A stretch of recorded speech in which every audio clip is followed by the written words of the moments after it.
오늘은 에베소서 2장 1절부터 3절 말씀 보겠습니다.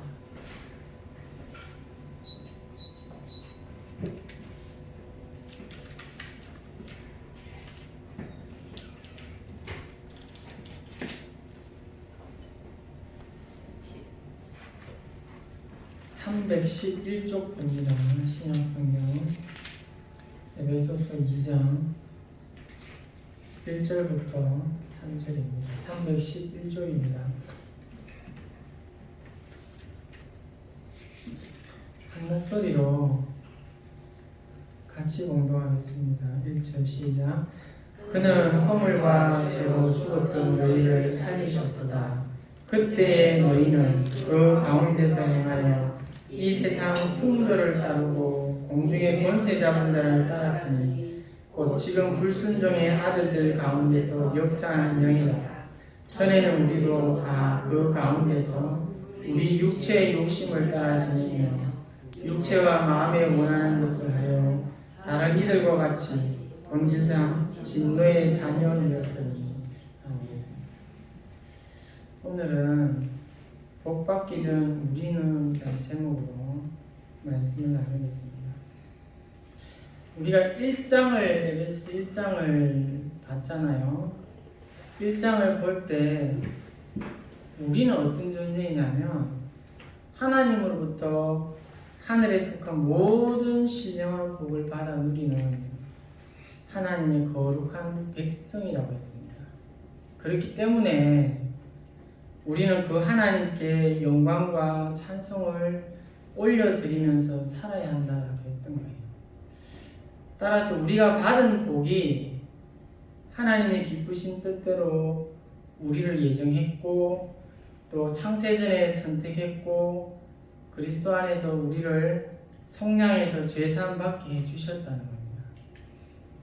뿐만 아니라 하나님의 뜻의 비밀을 알려주셨는데 그 뜻의 비밀이 만물을 그리스도 안에서 통일되게 하는 것이다 라고 했던 거예요. 그리고 이 만물의 통일이라는 것은 하늘에 있는 것이나 땅에 있는 것, 즉 유대인이나 이방인들이 모두가 받아 누리는 바로 그 복이다라는 것입니다. 그래서 하나님이 신령한 복을 주신 목적이 하나님의 영광을 찬송하게 하려는 것이다 라고 했던 거예요. 근데 이 일은 우리 인간의 머리로는 다 이해가 안 된다는 거예요. 그래서 사도 바울이 지혜와 계시의 성령이 강력하게 우리에게 임해서 우리가 하나님의 마음의 눈이 밝아져서 하나님의 부르심의 소망과 또 그의 기업의 영광의 풍성함 그리고 하나님의 위대한 능력들을 주어진 복이 어떤 것인지를 더 깊이 더 온전히 깨닫도록 바울이 그렇게 기도를 했다는 거예요. 특별히 이 능력이 그리스도 안에서 나타났는데 죽은 자 가운데서 다시 살리시고 하늘 우편에 앉게 하셔서 모든 통치와 권세와 능력과 주권과 지금 이 세상에서부터 오는 세상까지 다스리는 권세를 주셨는데 이것은 전적으로 교회의 유익을 위해서라는 겁니다. 그래서 이 복을 교회와 그리스도인들이 받고 있다는 것입니다. 근데 바울은 하나님께서 교회를 위해서 모든 만물을 통치하는 권세를 그리스도에게 주셨을 뿐만 아니고 그리스도께서 교회의 머리가 되신다라고 하면서 교회의 몸인 우리는 머리 되신 그리스도와 함께 하고 있다라고 했던 거예요. 그리스도의 뜻을 이루어드리는 특별한 위치를 우리가 가지고 있기 때문에 그리스도와 언제나 연합해서 그리스도로부터 영적 생명을 공급받고 도움을 받아서 교회 성도들 서로에게 협력하고 섬김으로써 온 마음이 함께 자라게 하는 사랑의 관계를 잘 유지해야 된다라고 했던 거예요. 그래서 이 공동체는 개인만 자라갖고 잘 자라서 되는 게 아니고 함께 건강한 공동체로 잘 자라야 된다는 것입니다. 그러므로 하나님의 크신 능력으로 성도들이 받은 이 축복을 세상 끝날까지 보장해 주신다는 사실을 교회가 알고 그렇게 하나님을 섬기면서 이 세상에서 승리했으면 좋겠다라고 바울이 기도를 했다는 거예요. 그래서 이렇게 바울은 1장에서 우리 그리스도인들은 하나님으로부터 이런 복을 받은 사람들입니다. 이렇게 소개를 했던 거예요. 그리고 2장에 가서는 2장부터는 어떤 내용이 쭉 소개되냐면 우리가 이런 복을 받은 사람이니까 이런 복을 받은 사람은 앞으로 이런 삶을 살아야 됩니다라는 걸 쭉 소개를 한다는 거예요. 그래서 바울이 1장에서 우리가 이렇게 큰 복을 받았음을 지혜와 계시의 성령을 통해서 우리가 충분히 깨닫기를 바랍니다. 그리고 이것을 깨달은 사람들은 앞으로 이런 삶을 살지 않으면 안 됩니다 라는 것을 2장부터 이제 강조를 하는 겁니다. 그런데 이 2장에서 우리가 이런 엄청난 축복을 받았다라는 것을 소개하기 전에 바울은 다시 한번 에베소 교회 성도들에게 강조하는 게 뭐냐면 우리가 하나님으로부터 어떤 존재였는지를 한 번 더 짚고 넘어가는 겁니다. 우리는 하나님으로부터 떠나 있던 인간이고 그리스도 없이 살았던 인간이고 구원받기 이전에 살았던 인간이다. 다시 말해서 하나님의 은혜를 받기 전 우리는 신령한 복을 받기 전에 우리는 얼마나 비참한 상태에 살고 있었나라는 것을 오늘 본문에서 소개를 하면서 시작하는 겁니다. 그런데 사도 바울은 이 3절에서 1절과 2절, 3절이 딱 나눠집니다. 1절과 2절에서는 중요한 단어가 너희라는 2인칭을 사용합니다. 2인칭 복수 너희들이라는 단어를 사용해서 누구를 소개하냐면 에베소 교회 성도들 가운데 이방인인 너희들 얘기하는 거예요. 그리고 3절에 가보면 1인칭 복수를 사용해서 우리들이라는 단어를 씁니다. 이 말은 바울을 포함한 유대인의 이 신앙생활 하기 전에 비참한 상태가 이렇다라는 것을 소개를 한다는 거예요. 하지만 여기서 우리가 너희와 우리를 일부러 구분할 필요는 없습니다. 앞으로 2장 11절부터 넘어가게 되면 이방인과 유대인을 분명하게 구분해서 이제 진짜 소개를 하기 때문입니다. 또한 당시 유대인이나 이방인이 보여줬던 이런 비참한 구원받기 전, 복을 받기 전의 상태가 오늘을 살아가는 그리스도인 또한 예전에 이런 상태였기 때문이다라는 겁니다. 그래서 굳이 너희들, 우리는 그렇게 구별해서 생각할 필요 없이 이 말씀은 에베소 교회 성도들 전체, 오늘을 살아가는 우리 전체를 향해서 주시는 말씀이다라고 그렇게 보자라는 겁니다. 그러나 단지 이 말씀에서 바울이 너희 이방인들, 우리 유대인들을 구분한 이유가 있다라는 거예요. 그래서 바울은 복을 받기 전 우리는 처음에 어떤 상태로 살았냐라는 것을 1절에 보면 이렇게 생각해서 합니다. 허물과 죄로 우리는 죽어 있었던 상태다. 1절에 그는 허물과 죄로 죽었던 너희를 살리셨도다.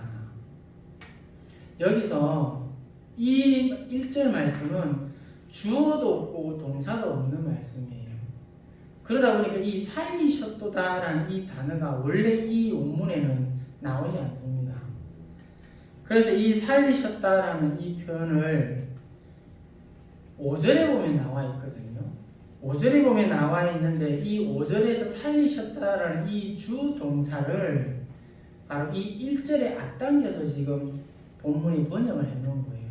왜냐하면 말이 되게끔, 말이 되게 하기 위해서 5절에 있는 살리셨도다라는 이 단어를 1절로 앞당겨 와서 그렇게 만들었다는 겁니다.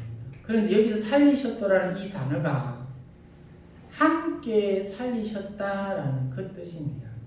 그래서 이 구절을 헬라어 원문을 다시 번역해서 보면, 그리고 너희의 허물들과 죄들로 죽었던 너희들, 이렇게 되는 겁니다. 따라서 이 말씀은 딱 잘라 말해서 성경이 뭘 얘기해 주냐면, 우리 인간이 어떠한 상태로 있냐라는 거예요. 우리 인간은 원래 이런 상태다라는 것을 가장 명확하게 보여주는 메시지라는 거예요. 그래서 우리는 원래 허물들과 죄들로 죽었던 상태다, 이것을 바울이 강조를 하는 거예요. 근데 사도 바울은 여기서 죽었던 너희들, 즉 과거에 이방인 성도들이 죽었다 이렇게 말하는데, 이것은, 이 죽음은 우리가 물리적인 죽음도 포함되지만 여기서는 영적인 죽음을 상태로 의미하는 겁니다. 다른 말로 하면 관계적인 죽음을 말하는 거예요. 원래 인간은 하나님께 생명을 공급받아야 살 수 있는 존재인데, 생명의 근원이신 이 하나님을 떠난 인간에게 생명이 있을 수 없다라는 것입니다.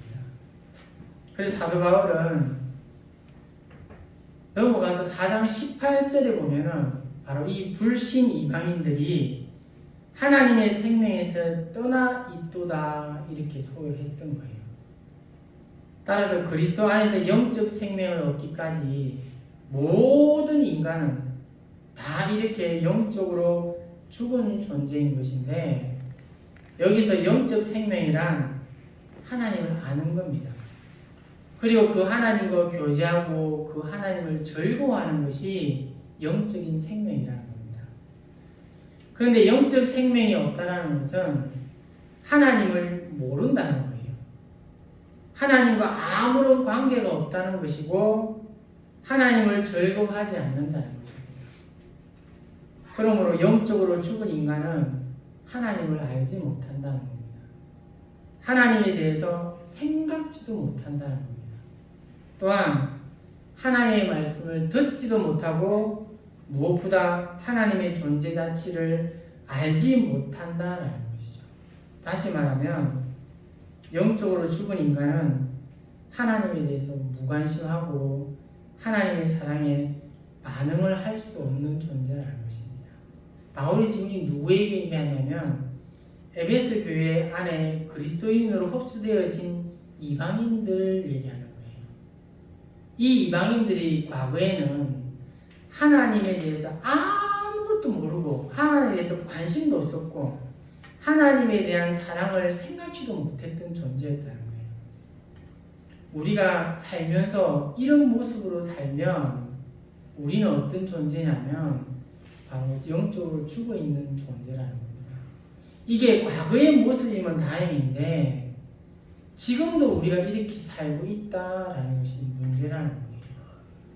하나님을 알려고도 안 하고 하나님에 대해서 관심도 안 하고 하나님에 대해서 생각지도 않고 살아가고 있는 이 모습이 과거 이방인 그리스도인들이 살았던 그런 죽은 상태의 모습이다라는 겁니다. 이런 모습은 굳이 옛날 이야기가 아니라 이 땅에 기독교인으로 살아가는 많은 사람들이 지금 현재 이렇게 살고 있다는 겁니다.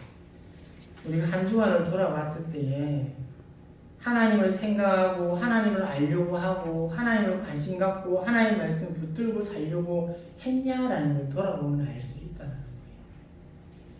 그래서 사도 바울은 이방인 불신자들의 영적 죽음이 바로 이 허물과 죄 때문입니다, 이렇게 고발을 하는 거예요. 이것을 원문으로 보면 허물과 죄, 그들은 자신들의 허물들과 죄들 때문에 죄들로 인해서 이렇게 번역이 됩니다. 무슨 말이냐면 이방인 불신자들은 하나님께서 개입해서 그들을 구원하실 때까지 계속해서 죽음의 상태에 그렇게 머물러서 살았다 이 말입니다. 우리식으로 얘기하면 일주일 내도록 하나님에 대해서 생각도 안 하고 관심도 없었던 것은 하나님은 그렇게 살도록 내버려 둔다는 거예요. 그렇게 살다 영적으로 죽은 상태에서 살아나는 겁니다. 하나님이 주일에 대해서 데리고 오기 전까지 이렇게 살도록 내버려 둔다는 겁니다. 과거의 우리의 모습은 이랬다면 지금 우리는 이런 모습이 되면 안 된다는 거예요. 그래서 여기서 계속해서 죽음의 상태로 머물게 두게 된 이유가 뭐냐면 바로 이 허물 때문이라는 거예요. 허물이라는 말은 원래 정해진 경계선에서 넘어가거나 바른 길에서 이탈한다는 뜻입니다. 인간이 어떤 잘못을 행하거나 실패했을 때에 하나님의 뜻과 법의 범위를 벗어난다는 의미입니다. 다시 말해 우리 인간이 피조물이면서도 하나님의 영역을 침범해서 하나님의 거룩하심을 손상시키는 것을 말한다는 거죠. 근데 이 죄는 표적을 빗나가거나 표준에 미치지 못한다라는 뜻인데 일반적으로 하나님의 뜻과 법에 어긋나게 행동한다는 것이나 잘못된 일을 행한다는 것을 의미합니다. 즉 하나님께서 원하신 그 뜻을 이루어 드리지 못하고 인간 자신이 계속해서 엉뚱한 방향으로 나아간다는 겁니다. 그래서 하나님과의 관계에서 이해해보면 인간이 스스로의 삶의 중심이 되어가지고 넘지 말아야 될 선, 자신을 높이고 하나님을 반역하고 있는 것이 바로 죄의 본질이라는 겁니다. 따라서 본래 인간은 하나님께 순종하고 하나님을 의존할 때만 영적 생명을 누릴 수 있도록 지원받은 존재입니다. 그런데 첫 사람인 이 아담이 스스로 하나님과 같이 되고자 해서 하나님을 거역함으로써 하나님의 영역을 침범해서 하나님의 거룩하심을 온전하심에 손상시켰다는 거죠. 그리고 인간의 몸이나 인격이 하나님의 뜻대로 사용되지 못하고 오히려 하나님을 대적하는 방향으로 결국 사용하고 있다는 것입니다. 그에 따른 결과가 바로 하나님과의 관계가 단절되고 그 죽음이 세상에 들어오게 되었다는 것입니다. 그러므로 사도 바울이 본문에서 이방인들이 허물과 죄, 이것은요 내가 알든 모르든 적극적이든 소극적이든 짓는 모든 죄를 통칭하는 말인 거예요. 그래서 이 허물과 죄로 죽었다라고 말하는 것은 그들이 하나님에게서 분리되었다는 뜻인데 계속해서 죄와 허물을 행함으로써 하나님과 분리되었고 하나님의 생명에서 떠나 있었다라는 것입니다. 따라서 허물과 죄에 빠진 인간은 하나님께 대해서 죽어 있는 것인데 그리스도의 생명에 참여하게 될 때까지는 하나님과 교제하는 생명이 없었고 부활하여 주님과 영원히 살게 되는 소망도 없었던 것이 바로 이방인 그리스도인들이었다라는 것이죠. 그럼 우리는 지금 어떠냐는 거예요. 우리는 이렇게 허물과 죄, 우리가 적극적이든 소극적이든 알고 지었든 모르고 지었든 이 죄가 우리 안에도 있다라는 거잖아요. 그래서 우리도 바로 이 이방인들과 같은 이러한 삶을 과거에 살았던 존재들인데도 불구하고 지금도 여전히 알게 모르게 적극적이든 소극적이든 긍정적이든 부정적이든 이런 죄를 엄연하게 저지르며 살고 있다는 것입니다. 이것이 이미 하나님으로부터 그렇게 버려진 자들이 행하는 것이면 다행이지만 여전히 우리에게도 이런 삶이 있다는 것은 내 안에 어떤 것이 없냐면 주님과 더불어 부활의 소망을 우리가 영원히 가질 수 있구나라는 것 없이 살아가는 것과 똑같다는 것입니다. 그래서 바울은 당시 이방인 그리스도인들의 삶이 이렇게 비참했다라는 거예요. 이어서 사도 바울은 에베소 교회 성도들이 허물과 죄 때문에 영적으로 죽었을 뿐만 아니라 그들 가운데 살고 있었다 이렇게 얘기합니다. 2절에 보면 그때 너희는 그 가운데서 행하여 이 세상 풍조를 따르고 공중의 권세 잡은 자를 따랐으니 곧 지금 불순종의 아들들 가운데서 역사하는 영이라. 여기서 중요한 단어가 행하다라는 단어입니다. 이것을 그냥 이 문자적으로 보면 그냥 걷는 것입니다. 근데 이 단어를 은유적인 표현으로 바꾸면 행한다, 살다라는 그런 뜻이 됩니다. 무슨 말이냐면 이방인 성도들이 과거에 허물과 죄 가운데서 살았다. 수많은 죄를 알고 모르게 지으면서 저희들이 이렇게 그냥 행했다라는 거예요. 이런 길을 그냥 걷고 있었다는 겁니다. 다시 말하면 하나님이 정해놓은 그 법에 그 울타리에서 자기 마음대로 벗어나면서 살았다라는 거예요. 그래서 하나님이 세우신 기준으로부터 의도적이며 적극적으로 반대 방향으로 향하면서 반항하면서 살았던 상태가 바로 당시 이방인 성도들의 비참한 모습이라는 겁니다. 그래서 사도 바울은 이방인 성도들의 이런 비참한 상태가 바로 이 세상 풍조를 따라 살았던 삶이다 이렇게 얘기하는 거예요. 여기서 이 세상 풍조를이라는 이 표현은 여기서 풍조라는 단어가 세대라는 말입니다. 그래서 이 세상의 세대를 따라 이런 의미가 되는 거예요. 하나님을 인정하지 않는 타락한 인간 사회 전체를 말하는 겁니다.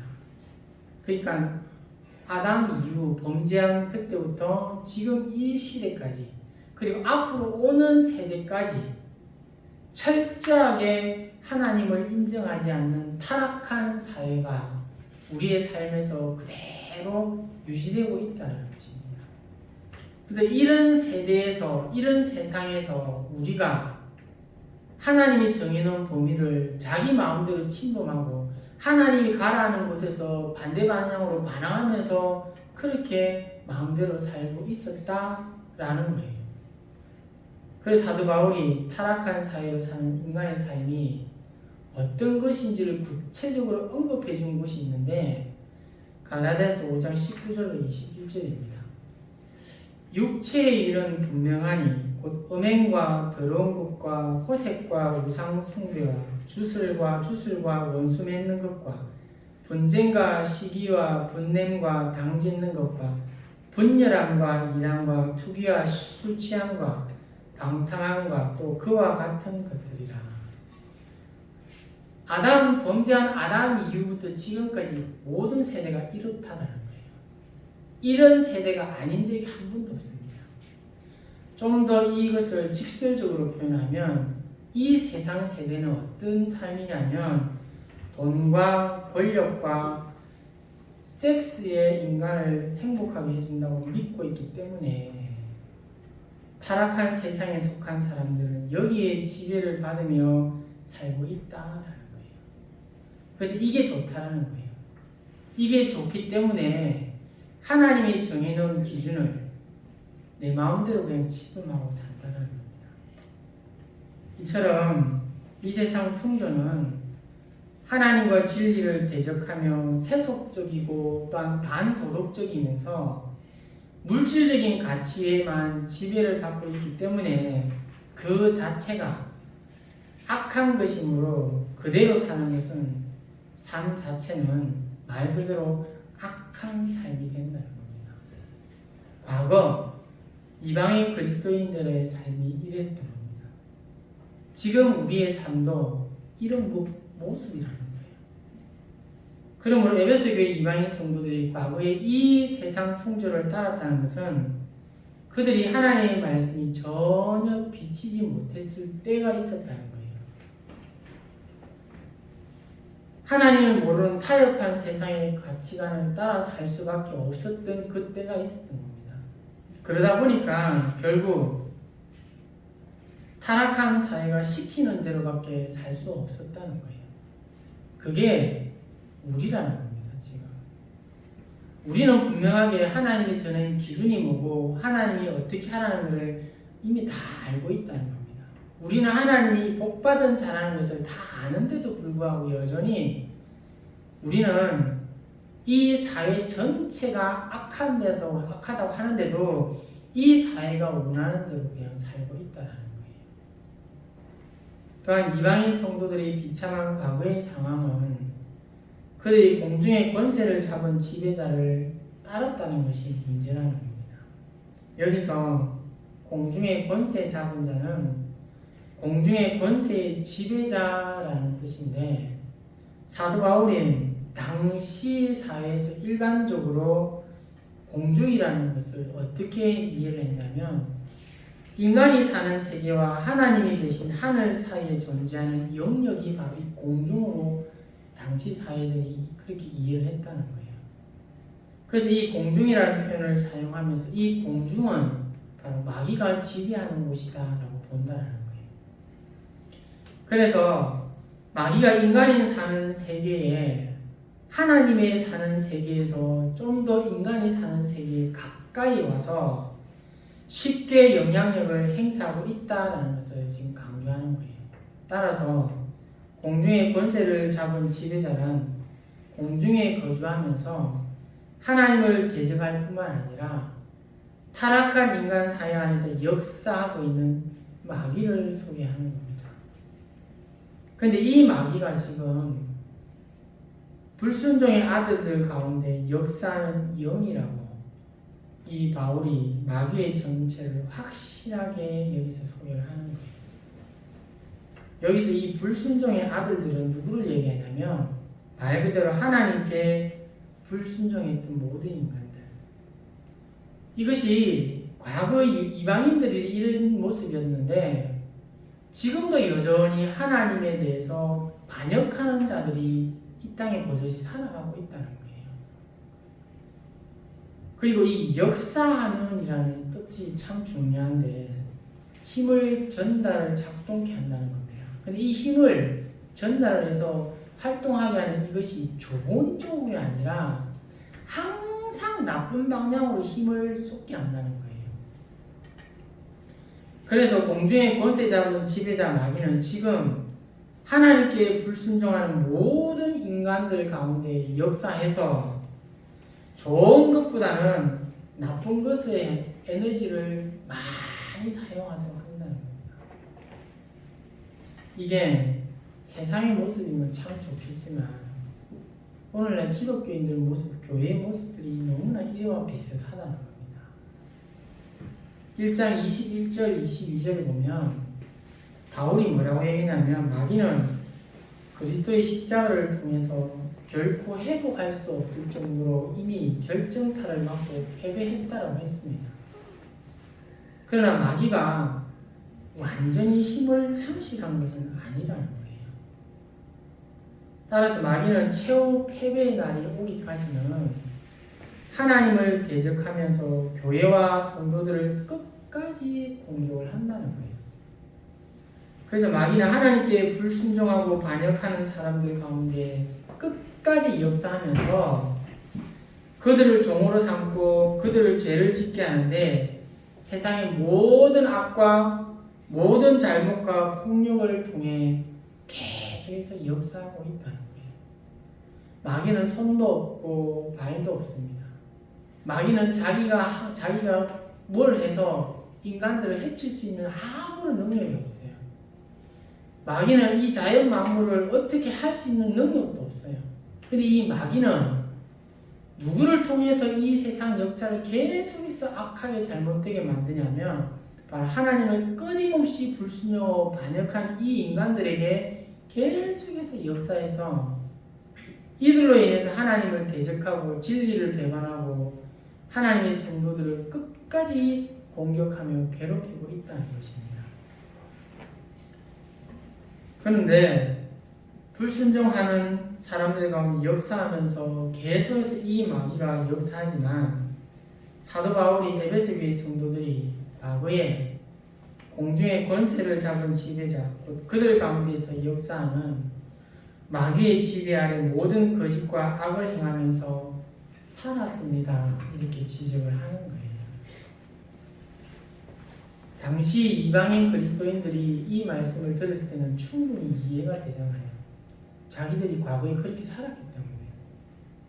그래서 자신들은 지금 예수 그리스도로 인해서 하나님의 보좌 우편에 앉아 하나님과 앞으로 그리스도와 더불어 이 세상을 통치할 수 있는 이 일을 자격을 얻은 것을 생각해 볼 때 과거의 자신들의 존재가 얼마나 비참했고 지금 자신들은 얼마나 위대한가 이것을 충분히 경험했다라는 겁니다. 그런데 문제는 세상에서 가장 윤리적이며 자신의 삶을 잘 통제한다고 믿었던 유대인들도 육체의 욕심을 따라 살았다. 바울이 이렇게 지적을 한다는 거예요. 그래서 3절에 보면 전에는 우리도 다 그 가운데서 우리 육체의 욕심을 따라 지내며 육체와 마음에 원하는 것을 하여 다른 이들과 같이 본질상 진노의 자녀였더니 사도 바울은 여기서 이제 2인칭 복수를 사용하면서 바로 2인칭 복수를 말고 1인칭 복수를 사용하면서 우리라는 단어를 이제 사용을 합니다. 이것은 바울 자신을 포함해서 유대인 성도들을 가리키고 있다는 거예요. 그래서 바울은 뭐라고 하냐면 우리도 다 이렇게 말하잖아요. 이 말은 우리 모두 역시라는 뜻입니다. 그래서 이방인들과 구별된 유대인들도 이렇게 소개를 하는 거예요. 당시 사회에서 가장 도덕적인 삶을 살고 있는 사람들이 유대인들이었습니다. 그래서 그들은 언제나 말하는 것이나 행동하는 것이 너무나도 절제되어 있었고 세상 사람들 앞에서 이상적인 삶, 모범적인 삶, 다른 생활하는 삶이다. 이렇게 항상 자부하며 그렇게 믿었던 겁니다. 그리고 우리식으로 얘기하면 지금 말고 오래전 기독교라고 하면 사람들이 인정해주고 믿어줬다는 겁니다. 오래전 목사의 말이라고 하면 세상 사람들도 머리를 끄덕끄덕 해줬다는 거예요. 오래전에 우리 기독교인들이 말하는 것, 기독교인들이 그렇다고 하면 싫어도 맞다라고 해줬다는 거예요. 그러나 사도 바울은 율법을 소유한 유대인들이라고 해도 이방인들보다 나은 점이 하나도 없다라는 것을 지금 지적을 하고 있는 거예요. 자기들도 다 같이 그 가운데서 육체의 욕심을 따라 행했다 이렇게 말하잖아요. 여기서 중요한 게 그 가운데라는 단어예요. 여기서 그 가운데라는 게 무슨 말이냐면 앞에서 얘기한 거예요. 세상의 풍조와 공중의 권세 잡은 자의 지배를 받으며 살았던 이방인들의 삶의 상태가 유대인들도 그렇게 하고 있었다는 거예요. 그 가운데서 똑같이 살고 있었다는 거예요. 그리고 이 육체라는 단어는 하나님의 영을 떠난 인간의 더러운 본성 전체를 가리키는 겁니다. 그래서 세상의 풍조를 따르고 마귀를 쫓아 사는 사람들의 결과가 육체의 욕심을 따라 즉각 반응하면서 살아가게 되는 겁니다. 따라서 유대인들도 육체의 욕심, 즉 자기 중심적인 열망과 충동 때문에 하나님의 뜻과 반대되는 삶을 살았습니다. 이렇게 고백하는 거예요. 그러므로 하나님께로 돌아오지 않는 한, 하나님의 영이 그 안에 거하지 않는 한 인간은 자아중심적인 욕망에 지배를 당할 뿐만 아니라 육체와 마음이 원하는 것들을 행할 수밖에 없다는 거예요. 그래서 우리가 매주 예배를 드리는 이유가 바로 이 이유 때문입니다. 세상 사람들과 똑같은 환경에서 살다 보니까 그들이나 우리나 다를 바가 없이 살고 있는 건 우리도 인정을 한다는 거예요.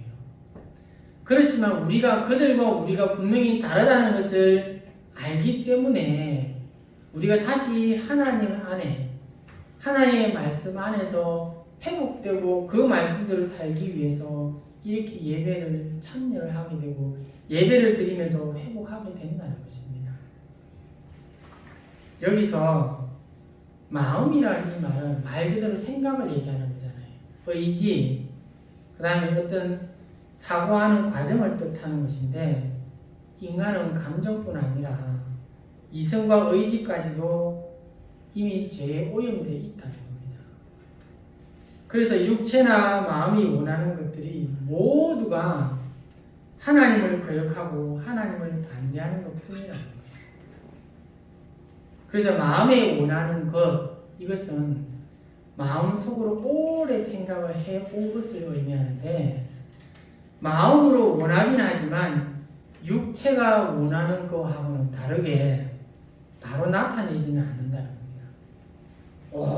오래오래 생각하고 오래오래 계획을 했다가 결국은 그 욕심을 채우고 마는 게 바로 이 마음에 원하는 것이라는 겁니다.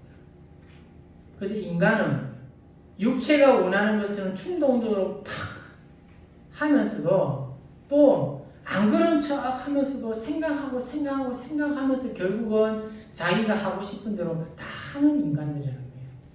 근데 이걸 누가 했냐는 거예요. 매주마다 예배 드리고 있는 그리스도인들이 이 짓을 했다라는 거예요. 이것이 과거가 아니고 현재도 이렇게 하고 있다라는 거예요. 그런데 사도 바울은 자신을 포함한 유대인 성도들이 과거에 육체의 욕심과 마음이 원하는 것들을 하면서 이방인들과 다를 바 없이 살았습니다. 이렇게 자신도 그렇게 고백을 하는 거예요. 그들은 자신들을 거룩한 하나님의 선민으로서 이방 죄인들과는 구별된 존재라고 생각했습니다. 또한 이방인들을 부정한 죄인으로 생각하고 그들과 함께 교제하거나 밥 먹는 것도 하지도 않았던 거예요. 그러나 그들은 하나님의 백성이었지만 자기 중심적인 육체의 본성을 따라 살면서 끊임없이 율법을 어기고 하나님의 뜻을 저버렸다라는 거죠. 그래서 하나님의 선민이라고 자랑하던 유대인들도 결국 하나님 앞에서는 사실상 이방인과 다를 바 없는 죄인이었다는 겁니다. 심지어 사도 바울이 뭐라고 얘기하냐면 우리도 다른 이들과 같이 본질상 진노의 자녀였습니다. 이렇게 결론을 내리는 거예요. 여기서 이 본질상이라는 이 말은 태어날 때부터라는 겁니다. 태어날 때부터 내가 결정된 조건이나 환경이나 상황이 어떠냐면 하나님 앞에 저주받을 자라는 거예요. 저주받을 자. 여러분 유대인들이 하나님의 선민이고 하나님의 백성인데 이 말을 들을 때 얼마나 충격이에요. 감히 자기들은 하나님 앞에서 구원받은 백성이라고 자랑하고 자부하며 살았는데 바울이 한 말이에요. 너네는 태어날 때부터 이렇게 하나님 앞에 저주받을 자다. 여기서 하나님으로부터 진노받는다는 게 뭐냐면 지옥 갈 자라는 얘기예요. 지옥에 갈 자. 하나님의 거룩한 백성으로 부름받은 유대인들은 본질상 진노의 자식들, 태어나면서부터 하나님의 진노를 받아 지옥에 갈 수밖에 없는 존재들이라 이 말을 들었을 때 유대인들은 얼마나 통탄하겠냐고, 이게 믿겨지겠냐는 거예요. 유대인들이 이 바울의 이 메시지를 들었을 때 이방인들을 향해서 너네는 이런 자들이다라고 했을 때 앉아있는 유대인들이 어떤 마음이었겠습니까? 맞다고 안 하겠어요. 당연하지 이렇게 했을 겁니다. 그런데 유대인 자신들을 향해서 너네들도 하나님 앞에 태어날 때부터 지옥 갈 수밖에 없는 존재들이었다라는 말을 들었을 때 얼마나 놀랬겠냐. 지금 우리 보고 하는 얘기예요. 예배를 드리고 있는 우리 또한 지옥 갈 수밖에 없는 존재들이었다 이렇게 말한다는 거예요. 사도 바울이 이러한 표현을 한 것은 유대인들이 나면서부터 선조들, 특히 아담 때문에 하나님의 진노를 받게 되었다라고 말하는 겁니다. 그러면 유대인이나 이방인들이 동일하다는 거잖아요. 우리식으로 나쁘게 말하면 세상 사람들랑 우리나 지금 그리스도인 된 우리나 옛날에는 어떤 존재냐면 다 똑같은 존재라는 겁니다. 하나님으로부터 싸그리 지옥에 갈 수밖에 없는 존재였다는 거예요. 근데 바울이 이 유대인이나 이방인들에게 동일하고 얘기하는 게 뭐냐면 과거에 너네는 이랬었다라는 겁니다. 근데 지금 우리가 이렇게 살고 있다라는 것은 내 스스로가 결국 나는 지옥에 가고 있는 겁니다 라고 말할 수밖에 없다라는 거잖아요. 그래서 그들은 세상에 태어난 후에도 끊임없이 육체의 욕심대로 살면서 하나님을 거역하고 있다라는